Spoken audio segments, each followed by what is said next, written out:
గత 30 నెలలుగా జరుగుతున్న రష్యా వార్ ఆన్ ఉక్రెయిన్లో ఒక కీలక పరిణామం చోటు చేసుకుంటోంది.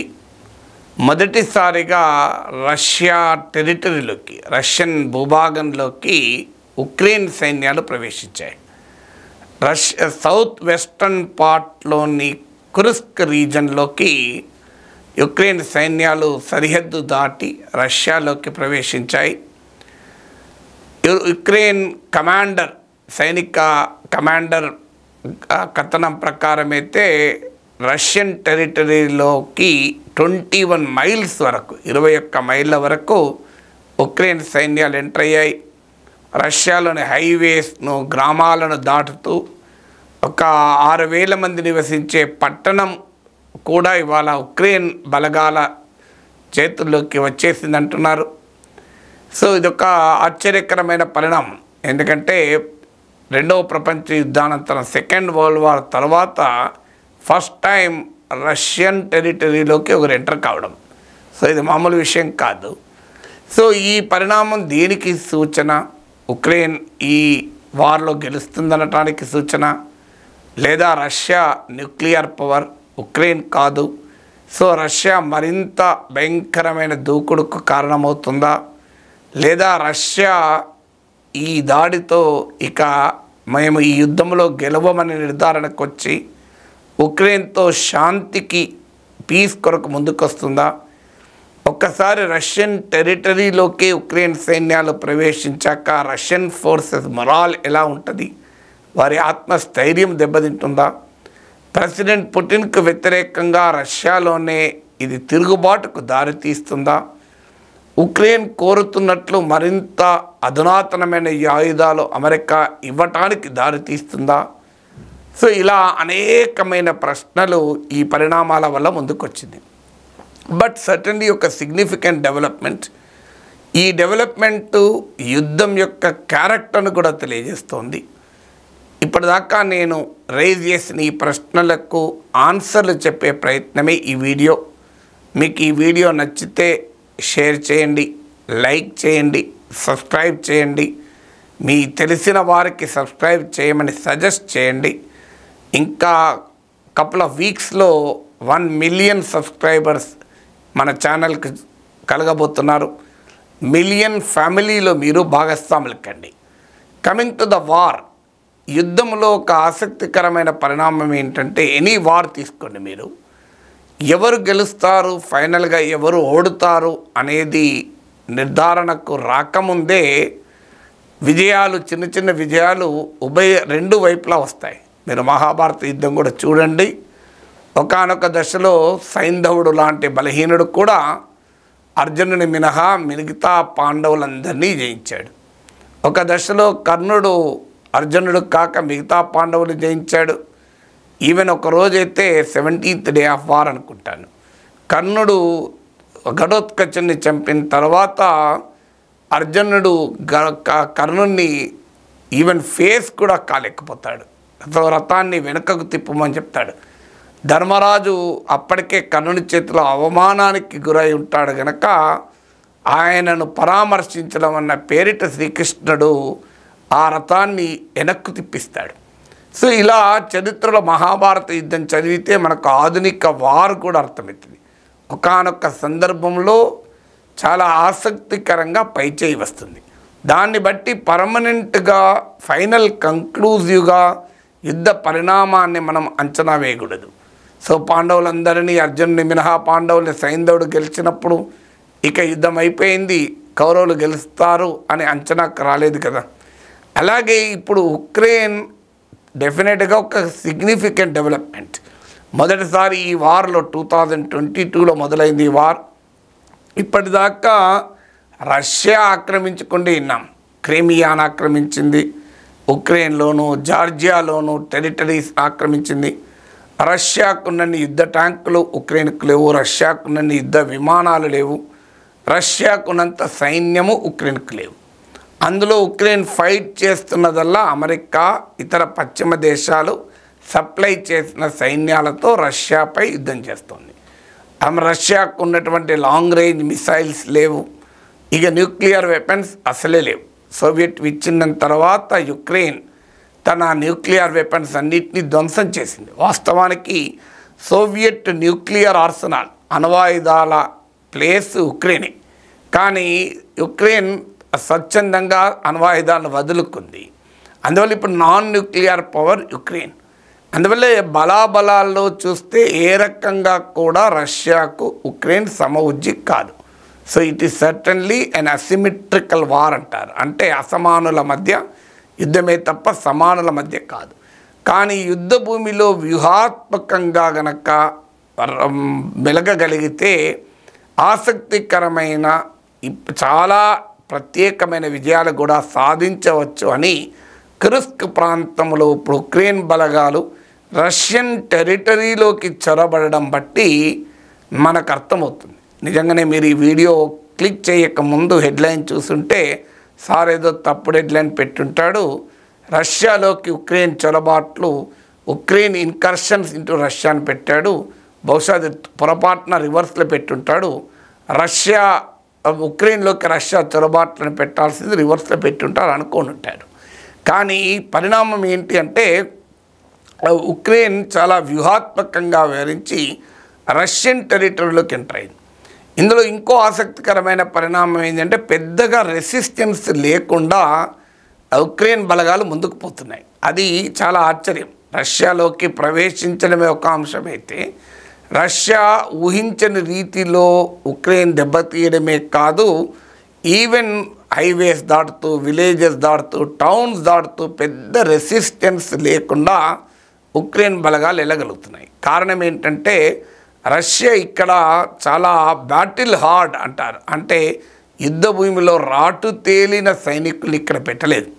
సో ఎందుకంటే బహుశా రష్యా ఊహించి ఉండకపోవచ్చు ఉక్రెయిన్ ఈ సౌత్ వెస్ట్ ప్రాంతం కుర్స్క్ ప్రాంతంలో అటాక్ చేస్తుంది అని. సో అందువల్ల ఇక్కడ ఉన్న సైన్యం రిలేటివ్లీ బలహీనమైన సైన్యం. సో అందువల్ల వ్యూహాత్మకంగా సైకలాజికల్ వార్ఫేర్ కూడా ఉంటుంది యుద్ధ భూమిలో. సో అందువల్ల ఉక్రెయిన్ ఈ ప్రాంతాన్ని ఎంచుకొని చొరబడింది, ఇంకా ముందుకు పోతుంది. 1000 చదరపు కిలోమీటర్లు రష్యన్ బలగాల చేతుల్లో ఉన్నది అని కూడా వార్తలు వస్తున్నాయి. 20,000 మందిని రష్యా తన ప్రజల్ని వేరే ప్రాంతాలకు తరలించినట్లు కూడా వార్తలు వస్తున్నాయి. సో ఈ పరిణామం ఎటువైపు పోతుందో మనం చూడాలి. It's a developing story, it's a breaking news. నిన్న నుంచి మనం చూస్తున్నాం ఈ పరిణామాలు.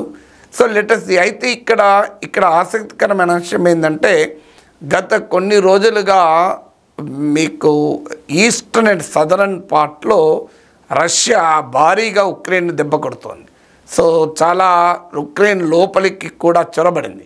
రష్యా డొహాన్స్క్ ప్రాంతంలో ఈ ఈస్టర్న్ అండ్ సదరన్ ప్రాంతంలో బాగా లోపలికి కూడా ఎంటర్ అయింది. ఉక్రెయిన్ బాగా దెబ్బతిన్నది కూడా. సడన్గా ఉక్రెయిన్ వ్యూహాత్మకంగా తన బలగాల్ని బహుశా ఈస్ట్ నుంచి సౌత్ నుంచి కూడా మొబిలైజ్ చేసి ఈ సౌత్ వెస్ట్ దగ్గర ఈ రష్యా బలగాల మీదకి పడ్డారు. సో ఈ పరిణామం ఏమవుతుంది అనేది ఇప్పటికీ అర్థం కాదు. ఒకటి, ఉక్రెయిన్ ఆబ్జెక్టివ్స్ ఏంటివి, ఖచ్చితంగా అమెరికాకు చెప్పకుండా, వెస్ట్కి చెప్పకుండా రష్యన్ టెరిటరీలోకి ఉక్రెయిన్ చొరబడిందా? అధికారికంగా అమెరికా వ్యాఖ్యానించింది ఏంటంటే మేము గమనిస్తున్నాం ఈ పరిణామాల్ని, ఉక్రెయిన్ ముందుండి పోరాడుతుంది, మేము ఉక్రెయిన్ రక్షణ కట్టుబడి ఉన్నాం అన్న వరకు మాత్రమే అమెరికా వ్యాఖ్యానించింది. అయితే ఉక్రెయిన్ ప్రెసిడెంట్ జెలెన్స్కీ మాత్రం తనకు లాంగ్ రేంజ్ మిసైల్స్ ఇవ్వాలి, దీని ద్వారా రష్యాలోని డీప్ ఇంటూ రష్యా మేము అటాక్ చేస్తాం అని తన ఈ విజయం తర్వాత వ్యాఖ్యానించాడు. అంటే చాలా క్లియర్గా అర్థమవుతుంది ఈ ఆబ్జెక్టివ్ ఆఫ్ ఉక్రెయిన్ అంటే రష్యన్ టెరిటరీలోకి ఒకవైపు తూర్పు ప్రాంతంలో, దక్షిణ ప్రాంతంలో బాగా యుద్ధంలో దెబ్బతింటున్నా కూడా ఉక్రెయిన్ రష్యన్ టెరిటరీలోకి కుర్స్క్ ప్రాంతంలో ఎంటర్ కావడంలో ఒక మొదటి ఆబ్జెక్టివ్ ఏంటి అంటే ఒక రకమైన సైకలాజికల్ అప్పర్ హ్యాండ్ తీసుకురావడం. అంటే ఎంతటి గ్రేట్ పవర్ అయినా యుద్ధ భూమిలో ఎక్కడో ఒక చోట బలహీనంగా ఉంటుంది. ఆ బలహీనతను దెబ్బ కొడితే ఆ బలమైన దేశాన్ని కూడా ఓడించవచ్చు. ఇది మొదటిగా ప్రపంచానికి, తన మిత్ర దేశాలైన అమెరికాకు, వెస్ట్కు తన శత్రు దేశమైన రష్యాకు, ప్రెసిడెంట్ పుటిన్కు ఉక్రెయిన్ చెప్పదలుచుకుంది.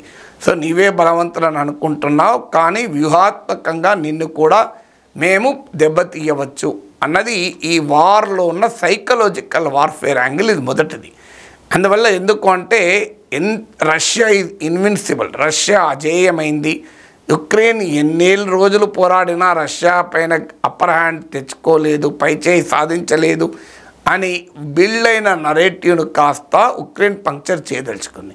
అందువల్ల ఒక్కసారిగా ప్రెసిడెంట్ పుటిన్ రష్యా తిరుగులేని సామర్థ్యానికి కూడా తాము తూట్లు పొడవగలమని ఉక్రెయిన్ నిరూపించింది. ఇది ఈ అటాక్, ఈ లేటెస్ట్ రౌండ్ ఆఫ్ అటాక్ చొరబాట్లలో ఉన్న మొదటి మిలిటరీ వ్యూహం.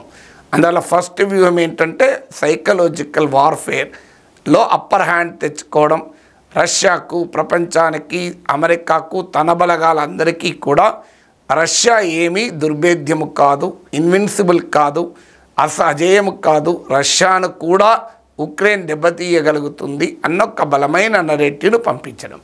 ఇక రెండవది ఏంటి అంటే ప్రెసిడెంట్ జెలెన్స్కీ, యుక్రెయిన్ ప్రెసిడెంట్ చాలా కాలంగా అమెరికా నుంచి చాలా కోరుతున్నాడు. ఉదాహరణకు ఉక్రెయిన్ పైన నో ఫ్లై జోన్ విధించమని కోరాడు, నాటో సభ్యత్వం ఇవ్వమని అడిగాడు, నాటో బలగాలు ఉక్రెయిన్లోకి రావాలి అని అడిగాడు.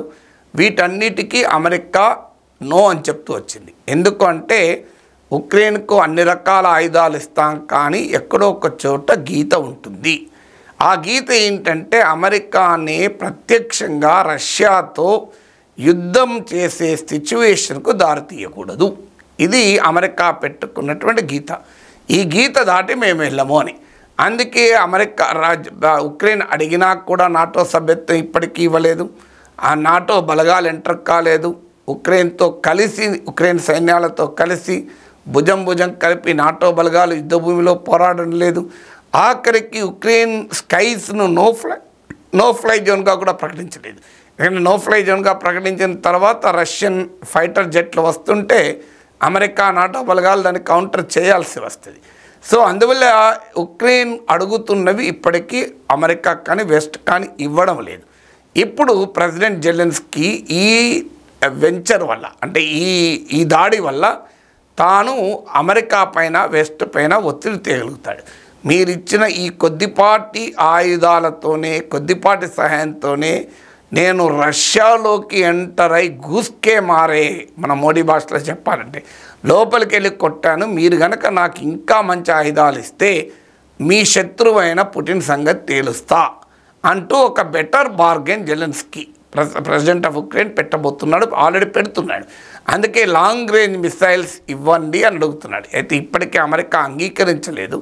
కానీ ఈ చొరబాట్ల ద్వారా, ఈ ఇన్కర్షన్స్ ద్వారా ఉక్రెయిన్ వెస్ట్ పైన, అమెరికా పైన, నాటో పైన మరింత అత్యాధునికమైన మిసైల్స్ కొరకు, అత్యాధునికమైన ఆయుధాల కొరకు ఒత్తిడి పెడుతుంది. ఇది రెండవది. అంటే ఉక్రెయిన్ పైన వెస్ట్ కాన్ఫిడెన్స్ పెరుగుతుంది, నాటో కాన్ఫిడెన్స్ పెరుగుతుంది, అమెరికా కాన్ఫిడెన్స్ పెరుగుతుంది. ఇది లూజింగ్ వార్ కాదు, గెలవవచ్చు. ఈ వార్లో రష్యాను కావాలంటే ఓడించవచ్చు అనే నమ్మకాన్ని క్రియేట్ చేయడం రెండవ వ్యూహం. ఇక మూడవది ఏంటంటే ప్రాబబుల్ వ్యూహం, ఈస్ట్ అండ్ సౌత్లో ఉక్రెయిన్ బాగా దెబ్బతిన్నది. రష్యా చాలా లోపలికి వచ్చేసింది, చాలా తీవ్ర నష్టం కలిగించింది. ఎక్కడా కూడా ఉక్రెయిన్ నిలబడలేకపోతుంది. సో ఇప్పుడు అక్కడి నుంచి ప్రెసిడెంట్ పుటిన్ దృష్టిని మరలించడం. సో దృష్టి ఇప్పుడు అనివార్యంగా రష్యా ప్రకటించింది, మేము రీడిప్లాయ్మెంట్ చేస్తున్నాం మా ఫోర్సెస్ను, అంటే పునరేకీకరణ చేస్తున్నాం, రీఅలైన్మెంట్ చేస్తున్నామని ప్రకటించాడు. అదే ఎక్కడి నుంచి బలగాలు తీసుకొచ్చి ఈ కురుస్క్ ప్రాంతంలో, సౌత్ వెస్ట్ ప్రాంతంలో పెడతామని చెప్పలేదు, కానీ బట్ రీఅలైన్మెంట్ చేస్తున్నామని. అంటే అనివార్యంగా ఇప్పటిదాకా ఉక్రెయిన్ తావగొడుతున్న ప్రాంతాలలో ఉన్న రష్యన్ సైన్యాలను అక్కడి నుంచి విడ్రా చేసి ఇప్పుడు ఈ కురుస్క్ రీజన్కు రష్యా తీసుకొస్తుంది. అక్కడ ఉక్రెయిన్కు ఉపశమనం దొరుకుతుంది. కానీ ఇక్కడ ఒక ప్రమాదం ఏంటంటే రష్యా మాత్రమే విడ్రా చేయదు, ఆల్రెడీ ఉక్రెయిన్ కూడా అక్కడి నుంచి విడ్రా చేసి కురుస్క్ పట్టుకొచ్చింది. అంటే మరి రష్యా కనుక అక్కడ ఇక్కడ ఏకకాలంలో అటాక్ చేస్తే ఉక్రెయిన్ వ్యూహం బెడిసి కొట్టినా ఆశ్చర్యం లేదు. ఎందుకంటే ఆల్రెడీ ఇప్పుడు దెబ్బతింటున్న ప్రాంతంలో ఇంకా బలహీనపడింది, ఎందుకంటే ఇంకా బలగాలను తగ్గించింది. ఇప్పుడు ఈ కుర్స్క్ ప్రాంతంలో రష్యా రీడిప్లాయ్ చేసి ఇక్కడ అక్కడ ఏకకాలంలో కొట్టిందనుకోండి, బలహీనపడే వ్యూహం ఉంటుంది, వ్యూహం బెడిసి కొడుతుంది. యుద్ధ భూమిలో ప్రతిసారి వ్యూహం సక్సెస్ కావాలని ఏమీ చెప్పలేము. సక్సెస్ కావచ్చు, దెబ్బతినచ్చు. కానీ ఇప్పటికైతే ఉక్రెయిన్ వ్యూహం ఏంటంటే, తాను ఇప్పటిదాకా దెబ్బతింటున్న ప్రాంతాల్లో మోహరించిన రష్యన్ సైన్యాల్ని అక్కడి నుంచి తప్పించడం, రీడిప్లాయ్మెంట్ పేరిట మళ్లించడం, ప్రెసిడెంట్ పుటిన్ దృష్టిని మళ్లించడం, రష్యా దృష్టిని మళ్లించడం మూడవది. ఇక నాలుగవది, ఈ దాడి వల్లనైనా పుటిన్ శాంతి కొరకు ముందుకొస్తాడా, ఈ యుద్ధానికి ఫుల్ స్టాప్ పెడతాడా అని. ఎందుకంటే వాస్తవంగా president Putin Russia war declare చేసినప్పుడు 2022లో ఇది వారం రోజుల పని అనుకున్నాడు. నిజంగా కూడా ప్రపంచం కూడా అలాగే అనుకుంది. ఎందుకంటే క్రీమియాపై రష్యా ఆక్రమించుకున్నప్పుడు వారం రోజులు పూర్తి చేసింది. అందువల్ల ఇదేమి ఉక్రెయిన్ ఎంతసేపు పని రష్యాకు అనుకున్నారు. కానీ ఎవరు కూడా ఊహించలేదు, బహుశా అమెరికా ఊహించలేదు, ఈవెన్ ఉక్రెయిన్ కూడా ఊహించలేదు. ఇంత తీవ్రమైన ప్రతిఘటన, తీవ్రమైన రెసిస్టెన్స్ ఉక్రెయిన్ ఇవ్వగలిగింది. దానికి కారణాలు ఏదైనా రష్యా కానీ ప్రపంచం కానీ ఊహించని రీతిలో బ్యాటిల్ ఫీల్డ్లో రష్యా పూర్తి విజయాలు సాధించలేకపోయింది. ఇప్పుడు ఈ అటాక్తో మరింతగా రష్యా మొరాల్ దెబ్బతింటుంది. ఆల్రెడీ ప్రెసిడెంట్ పుటిన్ అక్కడేమి డెమోక్రటిక్ నేషన్ కాదు, రష్యా ప్రజలంతా పుటిన్తో ఉన్నారో మనం చెప్పలేం. ఈ నియంత్రణ పాలించిన చోట ఎలా ఉంటుందంటే అప్పటిదాకా జనమంతా వాళ్ళతో ఉన్నట్టుంటారు, ఒక్కసారి తిరగబడితే పారిపోవాల్సిందే. సో అందువల్ల రష్యన్ సొసైటీలోనే పుటిన్కు వ్యతిరేకంగా ఒక తిరుగుబాటు వచ్చే ప్రమాదాన్ని కూడా ఎవరం కొట్టిపారలేం. అందువల్ల ఇవాళ ఉక్రెయిన్ ఈ చొరబాట్ల ద్వారా రష్యాను పీస్ నెగోషియేషన్ అంటే శాంతి సంప్రదింపుల టేబుల్ మీదకి బై ఫోర్స్ తీసుకువచ్చేటువంటి అవకాశం కూడా కొట్టిపారలేం. అందువల్ల ఒక ప్రత్యర్థి యుద్ధం విరమించాలన్నా శాంతికి అంగీకరించాలన్నా కూడా బాగా దెబ్బ కొట్టినాకనే అంగీకరిస్తారు, లేకుంది ఎవడో అంగీకరించాడు. ఇప్పుడు మనమైనా బంగ్లాదేశ్ విమోచన పోరాటంలో పాకిస్తాన్ చావగొట్టిన తర్వాతనే వాడు పాక్ సైన్యాలు లొంగిపోయి శాంతికి అంగీకరించారు. సో శాంతికి అంగీకరించాలన్నా యుద్ధ భూమిలో గాయం తగలాల్సిందే. గాయపడ్డవాడే శాంతికి అంగీకరిస్తాడు తప్ప వేరేవాడు అంగీకరించాడు. అందువల్ల ప్రెసిడెంట్ పుటిన్ను రష్యాను గాయపరచడం ద్వారా శాంతికి అంగీకరింప చేయడము అనేది బహుశా ఉక్రెయిన్ యుద్ధ వ్యూహంలో నాలుగవది అనుకుంటాను. అందువల్ల ఇప్పటి వరకైతే ఇది డెవలపింగ్ స్టోరీ. నేను ఇస్తున్న న్యూస్ ఎనాలిసిస్ మాత్రం ఇప్పుడున్న పరిస్థితుల ఆధారంగా మాత్రమే చెప్పడం. ఇక తర్వాత పరిణామ క్రమంలో ఏమవుతుందో చెప్పలేం. అయితే ఇప్పటికిప్పుడు రష్యాపై ఉక్రెయిన్ విజయం సాధించిందని, రష్యా పని అయిపోయిందని, పుటిన్ పని అయిపోయిందని ఇలాంటి కహానీలు కూడా వచ్చే అవకాశం ఉంటుంది. అలా ఏమీ చెప్పలేం. బట్ డెఫినెట్గా రష్యాకు అనూహ్యమైన దెబ్బ, చాలా ఆశ్చర్యకరమైన రీతిలో రష్యన్ టెరిటరీలోకి ఉక్రెయిన్ బలగాలు ఎంటర్ కావడం అనేది యుద్ధ భూమిలో ఉక్రెయిన్ సాధించిన ఒక చారిత్రకమైనటువంటి విజయం. ఈ విజయాన్ని సస్టైన్ చేసుకోగలుగుతుందా లేదా ఇప్పుడే చెప్పలేం. కానీ బట్ సెకండ్ వరల్డ్ వార్ తర్వాత రష్యాకు తగిలిన అతిపెద్ద దెబ్బగా మాత్రం చూడవచ్చు.